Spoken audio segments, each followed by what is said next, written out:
Hari peringatan Isra Mi'raj merupakan hari libur nasional Indonesia. Tapi sebenarnya Isra Mi'raj itu ceritanya gimana sih? Yang kita peringati itu apa sih?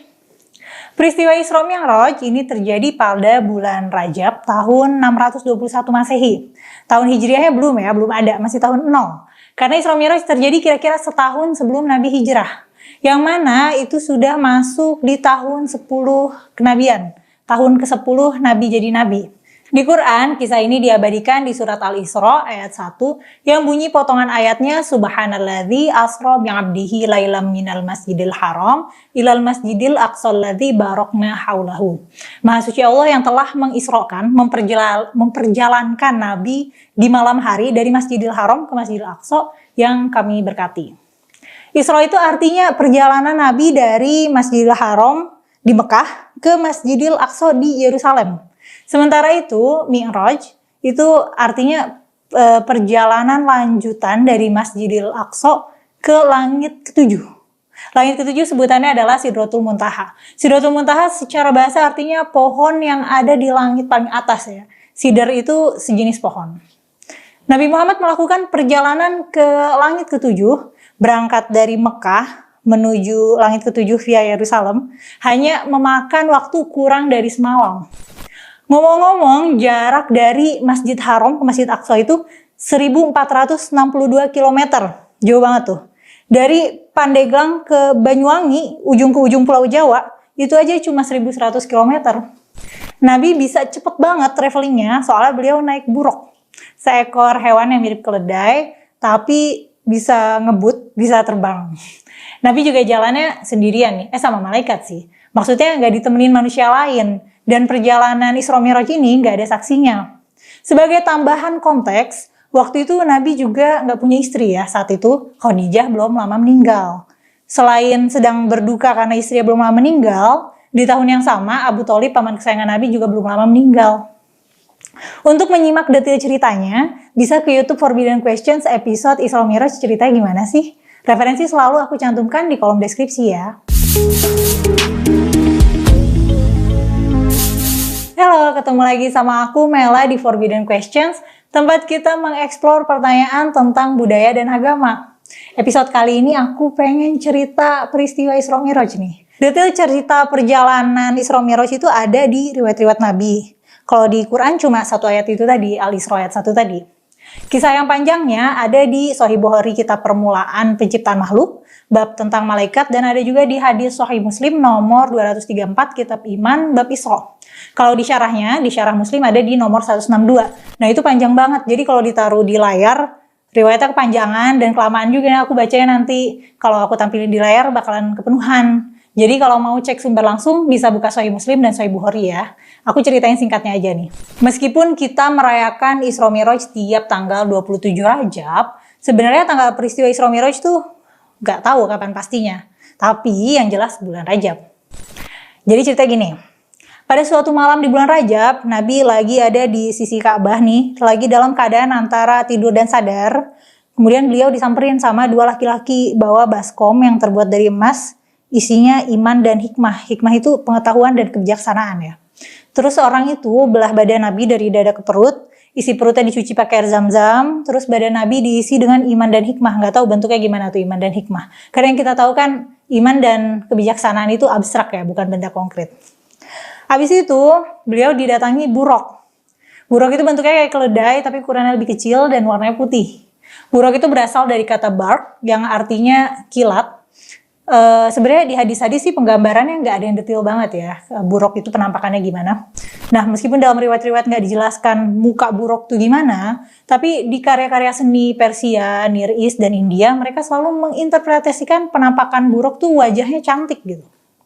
Nah lanjut cerita, buruknya nih mendekati Nabi dan ngerendahin badannya gitu supaya Nabi bisa naik. Nah pas Nabi naik, jalan deh tuh ke Baitul Maqdis yang ada di Yerusalem. Spesifiknya Nabi menuju Masjid Aqsa yang letaknya ada di Baitul Maqdis. By the way, Baitul Maqdis itu literally artinya rumah suci ya. Waktu Isra Mi'raj yang terjadi, itu kan masih periode Mekah. Islam masih dikit nih pengikutnya. Dan dakwah Nabi tuh masih berpusat di kota Mekah aja. Nah kok ada masjid di Yerusalem? Ya karena Baitul Maqdis itu dulu bukan masjid secara eksklusif ya. Baitul Maqdis itu kawasan di sebuah kota lama Yerusalem yang memang merupakan pusat kegiatan spiritual gitu, kegiatan religius. Nah, karena kawasan Baitul Maqdis itu jadi latar kisah banyak nabi agama Abrahamik. Menurut scripture Yahudi, Baitul Maqdis dibangun oleh Nabi Sulaiman. Dan tanahnya yang beli itu Nabi Daud. Nabi Daud itu bapaknya Nabi Sulaiman.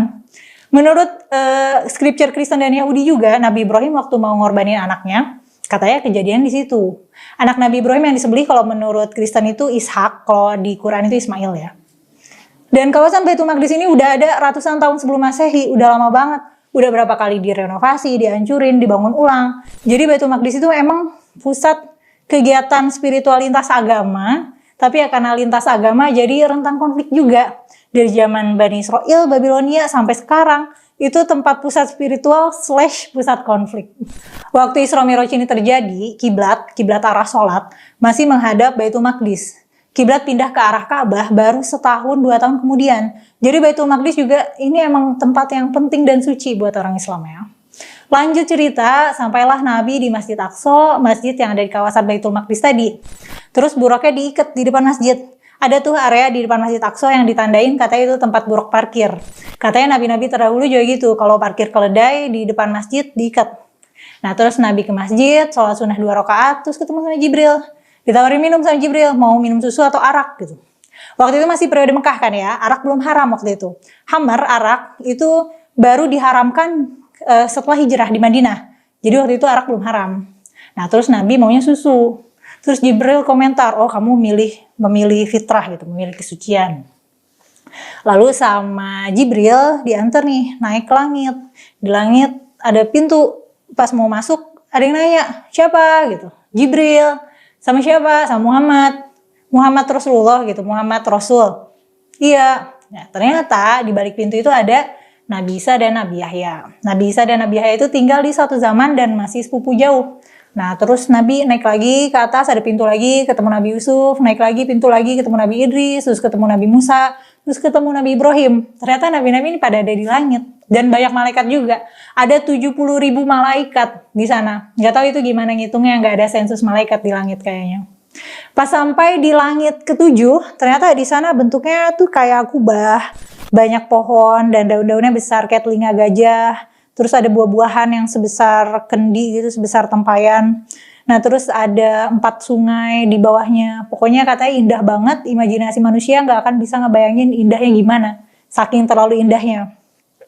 Terus ketemu deh Nabi sama Allah dan dititipin perintah untuk sholat 50 kali sehari. Yaudah tuh Nabi nurut. Nah pas mau perjalanan pulang turun, papasan lagi sama nabi-nabi yang tadi ketemu di pintu-pintu bawah. Terus disaranin untuk nego. Katanya nggak bakalan sanggup orang sholat 50 kali sehari. Long story short, hasil disaranin sama nabi-nabi lain, terus Nabi Muhammad nego jumlah berapa kali sholat, sampai akhirnya dapat di angka 5. Udah sampai di angka 5 pun Nabi Musa masih nyaranin untuk nego, tapi Nabi malu udah nego bolak-balik. Ya gitu deh, terus Nabi pulang. Nah masalah nih pas pulang, Nabi dakwah kan, cerita tentang perjalanannya, dan nyampein perintah sholat itu. Tapi Nabi diketawain nih sama orang-orang yang gak percaya, yang kebanyakan dari kalangan kafir Quraisy.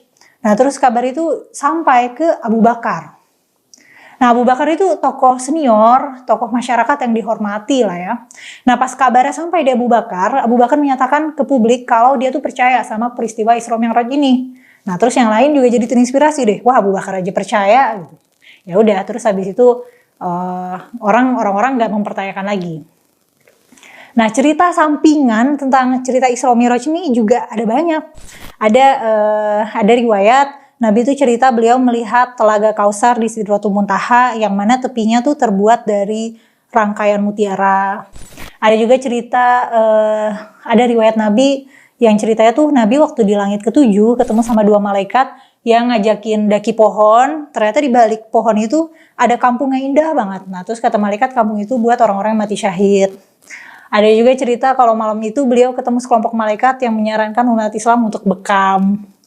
Ada riwayat lain lagi yang bilang Nabi itu sempat mampir ke neraka dan menyaksikan para perempuan pelacur dibakar. Nah, kisah Isra Mi'raj yang mistis, yang magical dan ajaib ini menginspirasi banyak karya-karya seni. Banyak seniman muslim yang mencoba mengilustrasikan peristiwa ini di berbagai budaya. Jadi banyak nih yang menggambarkan buruk. Ada versi Filipina, Malta, dan paling banyak sih karya seni abad 14 sampai 16, 17 lah ya, dengan gaya Persia dan gaya India. Nah dulu menggambar Nabi itu belum dilarang. Larangan menggambar Nabi itu baru dipopulerkan abad 17 sampai 19. Jadi jangan kaget kalau ada lukisan lama Nabi naik buruk. Nah setelah menggambar Nabi dilarang, baru deh tuh lukisan-lukisan Nabi yang sebelumnya udah ada banyak yang disensor, dihapus-hapus gitu mukanya. Di Indonesia ada festival Tabuik di Pariaman, Sumatera Barat. Nah ini sebenarnya tradisi Islam Syiah Indonesia untuk memperingati kematian Husain cucu Nabi. Di perayaan itu ada monumennya nih, dan monumennya terinspirasi dari buruk. Penggambaran buruknya itu gaya seni dinasti Mughal India gitu, karena memang Syiah Pariaman ini kan masuknya dari sepoi India. Nah penggambaran buruk di Pariaman itu, di Tabuik itu, festival Tabuik, mirip banget sama Dewa Kamadhenu dalam mitologi India. Selain itu karakter buruk dalam kisah Isra Mi'raj nih jadi ada cultural impact-nya juga nih. Ada brand-brand yang pakai nama buruk, kayak ada airlines namanya buruk tuh pesawat buruk, ada jasa ekspedisi, ada kereta cepat di Maroko yang namanya buruk. Nah kalau soal peristiwa Isra Mi'raj itu beneran terjadi atau enggak, ya aku atau siapapun nggak bisa buktiin dan nggak akan bisa buktiin. Tapi ada nih beberapa ulama yang merasionalisasi dengan penjelasan kalau Isra Mi'raj itu cuma kejadiannya secara ruh aja. Jadi jiwa Nabi aja nih yang traveling ke langit. Tapi kalau pakai penjelasan itu berarti nggak mengimani peristiwa Mi'raj ya nggak sih? Lagian emang bisa jiwa kita berkelana. Nanti aku akan bikin episode tentang ruh dan tubuh ya. Kalau diceramah di masjid-masjid pas hari Isra Mi'raj sih biasanya dikasih tahu kalau perayaan Isra Mi'raj itu untuk memperingati turunnya perintah sholat. Ya karena sholat kan bagian disiplin yang penting ya buat orang Islam. Kalau dari kamu ada komentar nggak? Menurut kamu seru ya nggak sih cerita Isra Mi'raj ini? Bisa tulis di kolom komentar ya. Like dan share video ini. Subscribe juga channel Forbidden Questions. Dan makasih udah nonton sampai selesai. Aku pamit dulu. Dadah!